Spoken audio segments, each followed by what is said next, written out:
আমাকে স্যার ভাবার দরকার নেই, স্যার বলারও দরকার নেই। আমি আপনাদের সন্তান হিসেবে এখানে এসেছি, জনগণের দাবি দেওয়া নিয়ে এসেছি, একটি নতুন বাংলাদেশের স্বপ্ন নিয়ে এসেছি। গণমাধ্যম কর্মীদের থেকেই শুনেছি বা আরও বিভিন্ন মানুষের কাছ থেকে শুনেছি মত প্রকাশের স্বাধীনতার উপর নানাভাবে বাধা তৈরি করা হয়েছে। যেহেতু ফ্রিডম অফ প্রেস যদি না থাকে, ফ্রিডম অফ স্পিচটিও কিন্তু নিশ্চিত হয় না। গণমাধ্যমের স্বাধীনতা নিশ্চিত করতে আমাদের কাজ করতে হবে। সেই জায়গায় বিভিন্ন ধরনের আইন এবং বিধিনিষেধ রয়েছে। আমাদের এই আইন এবং বিধিনিষেধগুলো কিন্তু পুনর্বিবেচনা করতে হবে।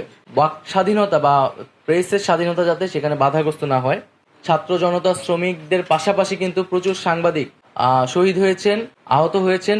কিন্তু দ্রুত সময়ের মধ্যে এই সাংবাদিক যারা এখনো আহত অবস্থায় আছেন এবং যারা শহীদ হয়েছেন তাদের পাশে এবং তাদের পরিবারের পাশে আমাদের দাঁড়ানো উচিত।